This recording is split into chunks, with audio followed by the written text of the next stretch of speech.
Everyone, day 5, we've made it. Congratulations. The daily practice of surrender. It's exciting to be here with you and to bring this program through.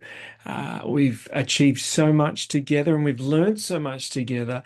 And again, we've got days ahead of us where we'll just continue to apply all these things and treat ourselves with gentleness and compassion as we continue to recover and reconnect.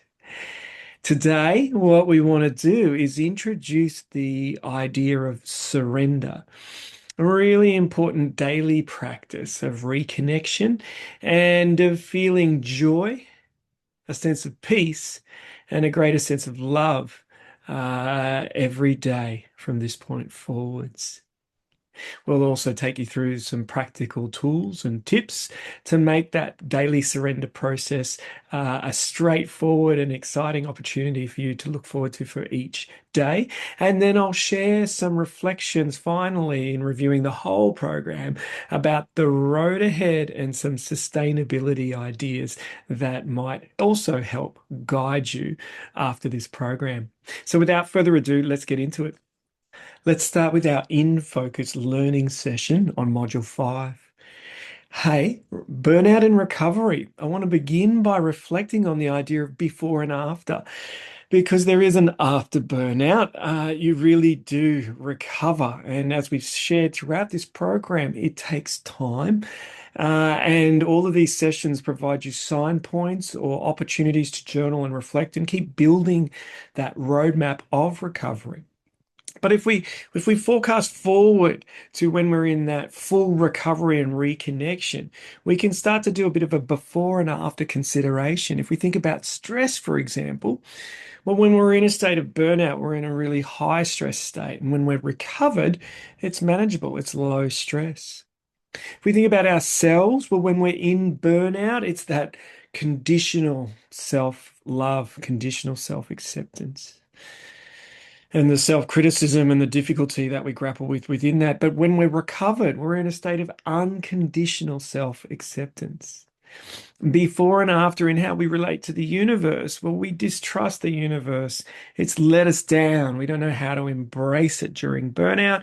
And when we're in a recovered state, we feel confident and positive about the universe. And finally, work.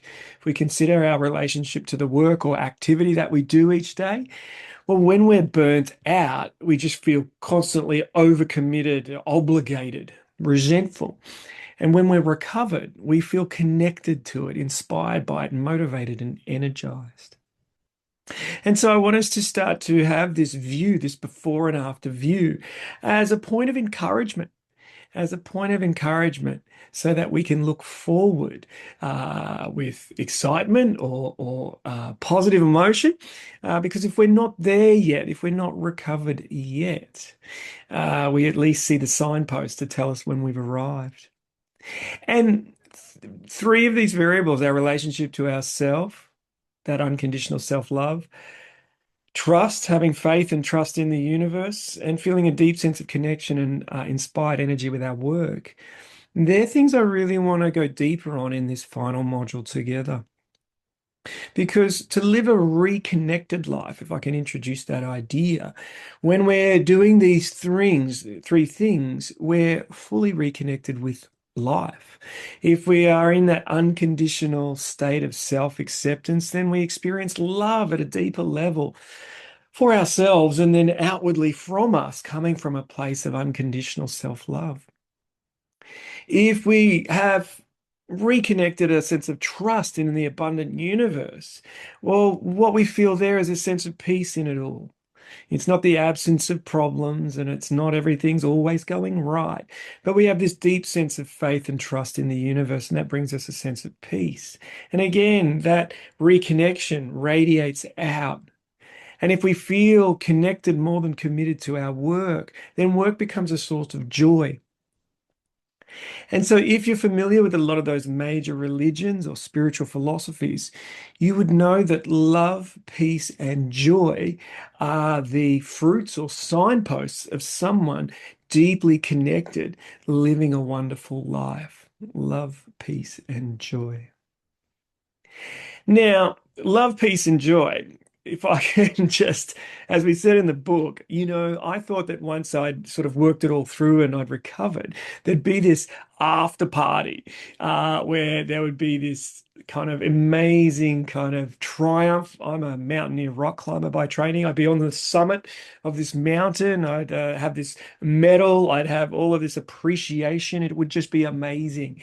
I'd be in this after party room. There'd be champagne flowing. I don't know. I had some pretty unrealistic expectations about what life would be like once I'd recovered from my burnout. And I wonder if you can relate to that. In the Western world, we often associate success with these kind of external forms of celebration and party. But of course, that's not the case when it comes to recovery from burnout. The after party, if you like, goes on the inside. It's very much an internal shift. But again, I know many of you watching this are already way ahead of me, way more mature than I am. But I really did feel like there was supposed to be something external happen to me when I'd done all this hard work. Of course, the joy is internal. And there's a beautiful Zen saying that says, before enlightenment, I chopped wood and I carried water. And then after enlightenment, I chopped wood and I carried water. And that's a really, really important principle for us to consider when we think about what happens after recovery.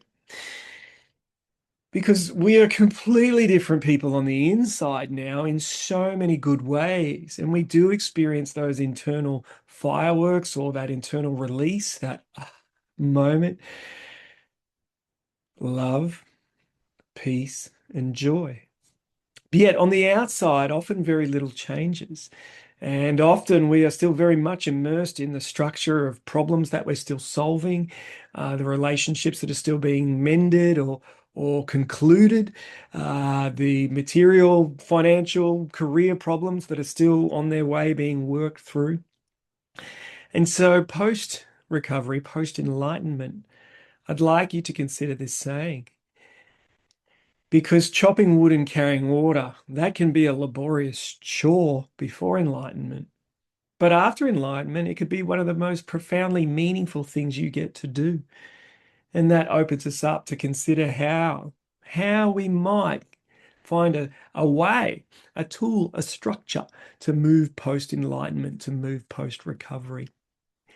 And the thing I found most helpful when I was trying to encapsulate how to live in this after enlightenment or this recovered state, this reconnected state, was the concept of surrender. I really like the picture on the screen here. This is me a few years back now when I'd really resolved a lot of really massive life transition issues and massive challenges. And I'm spreading my arms out, riding the wind like the eels do. And I was really practicing what I now know is called surrender. Surrender is this practice of letting go of the need for control, acknowledging the limits of your personal will, still having one, but acknowledging its limits, and embracing the present moment with acceptance and faith. And that picture we saw, I'll go back to it, that's me in this moment of surrender. And there's a big smile on my face, which you can't see, just to be there in the moment right there. The other aspect of surrender, though, is to be clear. It's not surrender in perhaps the Western way we use that word, because it's not about giving up or becoming inactive. It's about shifting a stance from wrestling with or fighting reality to allowing and flowing with the natural course of events. It's very different. And so this Zen concept of surrender, and then how we might do that each day, is the icing on the cake of this program. It's the bringing together of all the things we've learned about burnout and recovery and charting a way ahead to live a reconnected life. And so the daily practice of surrender becomes so important for us to do. And we need to find a way to do that in the day-to-day humdrum and busyness of our lives with all the family pressures or other struggles that we juggle. We need to come to this center point of surrender every day.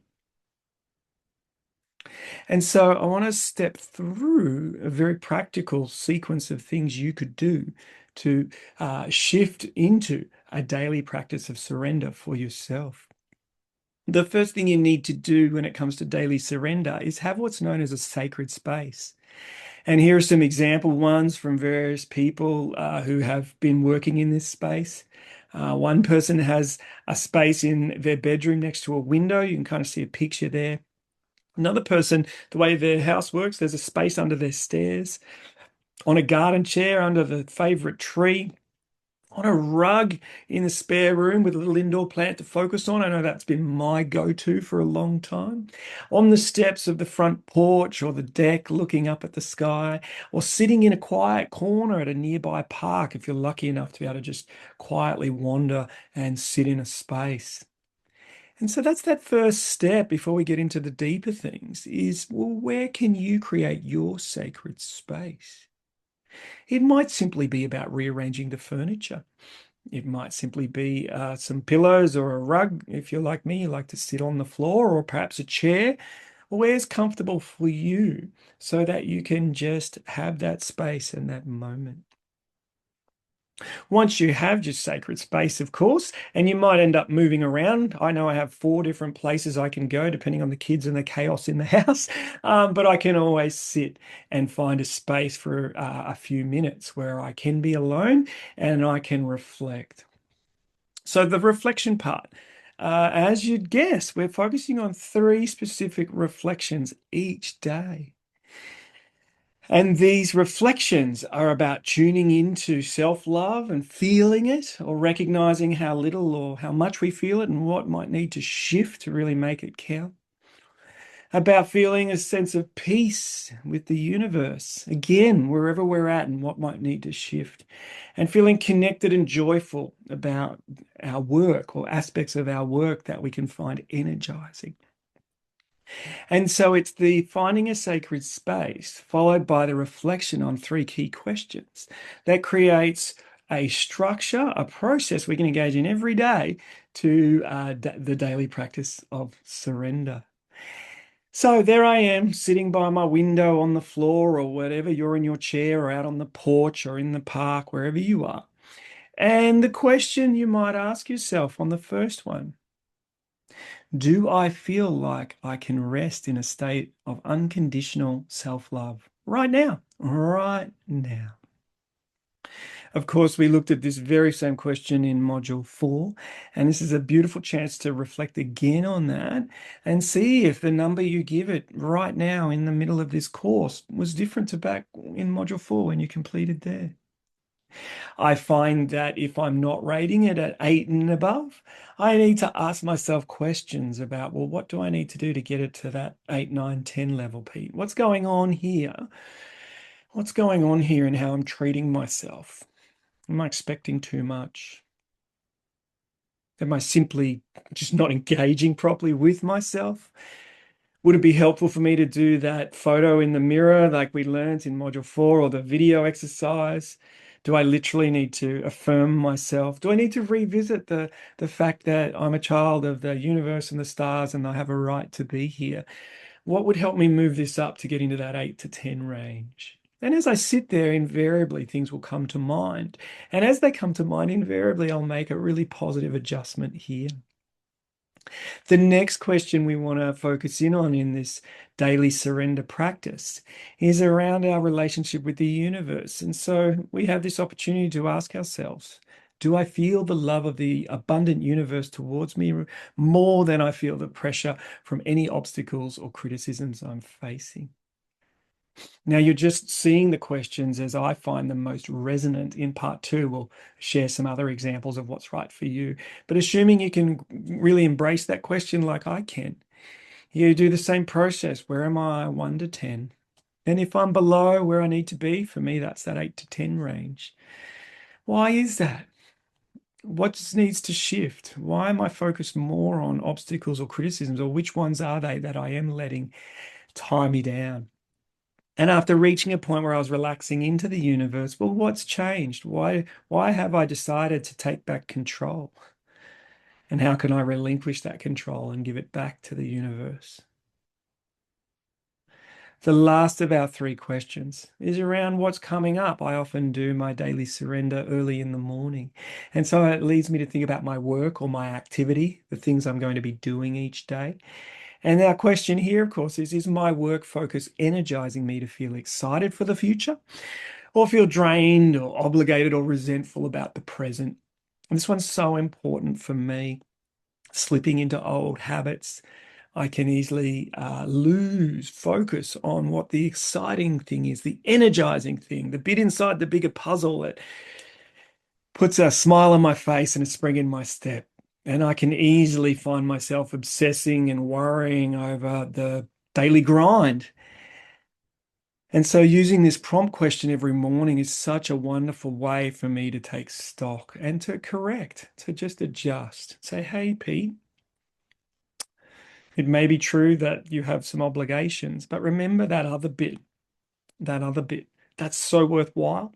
That helps your family or that helps others, that pays it forwards. And you just love doing that stuff. You said so yourself that you do it even if you didn't have to.